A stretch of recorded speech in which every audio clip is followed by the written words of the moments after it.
अस्सलाम वालेकुम। आज टॉपिक है हमारा ऑर्डर 6 रूल 17 जिसको कहते हैं अमेंडमेंट ऑफ प्लीडिंग। ये हमने लास्ट टाइम भी पढ़ा था, ऑर्डर 110 पढ़ा था। तो उसके बाद अमेंडमेंट ऑफ प्लीडिंग्स के अंदर हमने देखा, पहले तो अमेंडमेंट जानो, अमेंडमेंट किसे कहते हैं, अमेंडमेंट क्या होती है। अमेंडमेंट का मतलब होता है चेंज करना किसी भी तरह से, ठीक है। अमेंड करना मतलब चेंज करना, किसी तरह भी चेंज हो सकता है।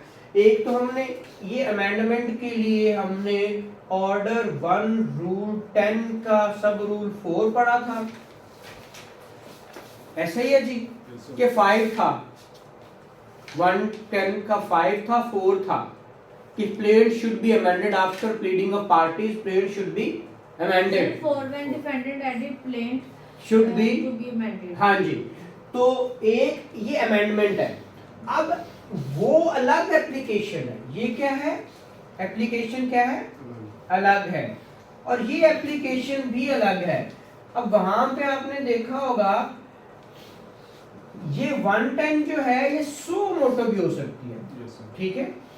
मतलब पार्टी ऐड करवाने तो कोर्ट देखता है तो मैटर एंड कंट्रोवर्सी है। हमने देखा हुआ इसके अंदर पार्टीज कौन कौन सी होती हैं, नेसेसरी पार्टी होती है, Proper. और प्रॉपर पार्टी होती है, और हाँ जी, और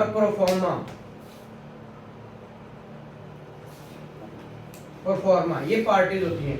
अब इसी इन्हीं के साथ हमने मिस जॉइंडर और नॉन जॉइंडर पढ़ा था, miss joinder and non joinder.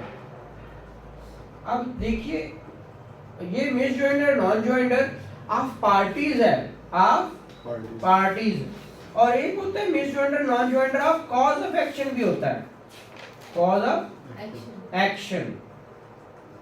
जो मांगा, जो कॉज ऑफ एक्शन है, जो वजह है वही नहीं लिखा तो वो मिस जॉइंडर नॉन जॉइंडर, वो ऑर्डर आप टू पढ़ेंगे तो उसके Rights अंदर and लिखा है, interests of ठीक the है। party. हाँ जी, ऑर्डर 2 के अंदर ये miss joinder non joinder of cause of action है, ठीक है। इसी तरह ये आपका ऑर्डर 1 रूल 9 है, ठीक है, कि नेसेसरी अब ये सो मोटो भी हो सकता है और ऑन एप्लीकेशन भी हो सकती है। क्या चीज, 110. 110। आज का हमारा टॉपिक है 617। इससे पहले 616 क्या कहता है, वो कहता है कि इसकी स्ट्राइक आउट की जा सकती है जहां पे क्या हो कि वो एम्बैरस हो रही हो प्रोसीडिंग, या वो क्या हो रही हो, कोई यानी स्कैंडलस मैटर आ रहा हो, indecent हो तो हाँ, उसको वो अमेंड की जा सकती है, स्ट्राइक आउट की जा सकती है, या अमेंड की जा सकता है वो इशू, वो प्रॉब्लम। अब इसके अंदर 617 के अंदर ये भी एप्लीकेशन एट एनी स्टेज है, एट एनी स्टेज। अब मैंने कहा प्लीडिंग क्या होती है, अमेंडमेंट हमने देख लिया, प्लीडिंग का पता बताओ क्या होता है।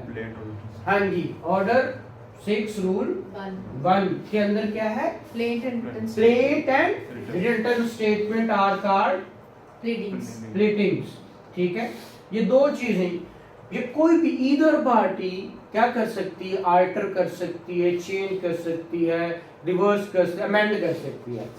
वो क्या करेगी, अब हमारे सबसे पहले एप्लीकेशन के साथ प्रपोज्ड क्या दी जाती है, Proposed amendment. प्रपोज्ड अमेंडमेंट्स, ठीक है, वो दी जाती है। कोर्ट इसको एक ही ग्राउंड पे क्या करता है, इसको अलाउ करता है। वो ग्राउंड क्या है कि कंट्रोवर्सी, क्या कहते हैं उसको, to settle the controversy, real controversy between the parties. अगर वो रियल कंट्रोवर्सी है ही नहीं, वो वहां तक नहीं जा रही, जा ही नहीं Proposed रही, तो amendment फिर अमेंडमेंट वो क्या करता है, अलाउ कर देता है, अगर ये वाला इशू है। लेकिन इसके अंदर मैंने कहा कि जो नेचर ऑफ सूट है वो चेंज नहीं होना चाहिए, इसलिए प्रपोज अमेंडमेंट देके कोर्ट देखता है कि इसका क्या नेचर ही इंटायरली चेंज तो नहीं हो रही। अगर इंटायरली चेंज हो रही है तो फिर वो इसको डिसअलाउ करता है, Disallow. ठीक है। अब मैंने आप लोगों को एक बात कही थी पहले भी कि अब इसकी रेमेडी क्या है, ठीक है, remedy for allow and disallow, ठीक है। अगर ये एप्लीकेशन अलाउ होती है तो फिर क्या रेमेडी और डिसअलाउ होती है, फिर क्या रेमेडी आप दोनों को पता है, क्या पता है जी बताइए।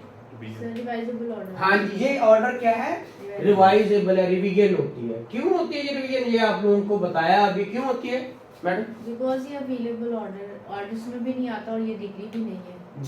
जी आप बताएं सर ऑर्डर 8 से जितने भी थे जी वो ठीक है, मीनिंग देयर बाय कि ये अपील, ये डिग्री भी नहीं है और ये अपीलेबल ऑर्डर भी नहीं है। हाँ, हम रिव्यू के लिए रिव्यू की एप्लीकेशन दे सकते हैं इसके अंदर, ठीक है। रिव्यू तो होता है error floating on the surface face of the record, तो फिर रिव्यू होगा। अदरवाइज आपकी रिवीजन ही कॉम्पिटेंट है इसके अंदर, ठीक है। ये अमेंडमेंट ऑफ प्लीडिंग्स है। अब इसके अंदर आपको टाइम कितना दिया जाता है, ये भी आपका क्वेश्चन आ सकता है। तो वो कहता है 14 दिन दिए जाएंगे। वो कौन सा रूल कहता है, ऑर्डर 6 रूल 18 कहता है कि 14 डेज दिए जाएंगे। अगर वो नहीं देता, स्टिपुलेटेड नहीं है ऑर्डर पर, तो देन समझा जाएगा कि 14 डेज। हाँ, अगर तो वो 10 दिन दे दे तो अलग बात है, एक दिन दे दे अलग बात है। लेकिन अगर लिखा ही नहीं टाइम, तो फिर समझा जाएगा कि उसको कितने दिए गए हैं, 14 डेज दिए गए। ये कोर्ट अगर आजकल हम 148 की एप्लीकेशन भी तो दे सकते हैं ना, 148 की एप्लीकेशन दे सकते हैं ना। हाँ जी, 148 क्या है जी, सर इनलार्जमेंट ऑफ टाइम। ठीक है हाँ जी, कि टाइम सानू होर दो, ठीक है। तो वो 148 की एप्लीकेशन भी दी जा सकती है कि जनाब सानू डेट दे दो, तो वो हो जाएगा। अब अगर डेट मिल गई तो एक्सटेंड, अदरवाइज वो समझा जाएगा कभी टाइम सिरे से दिया ही नहीं गया, डिसअलाउ, ठीक है। फिर वो आगे जहां भी जाएं वो उनकी अपनी मर्जी है। तो ये आपका 6-17 हम जैसे कि एप्लीकेशंस को डिस्कस कर रहे हैं, तो इंशाल्लाह नेक्स्ट नई एप्लीकेशन के साथ हाजिर होंगे। Thank you very much.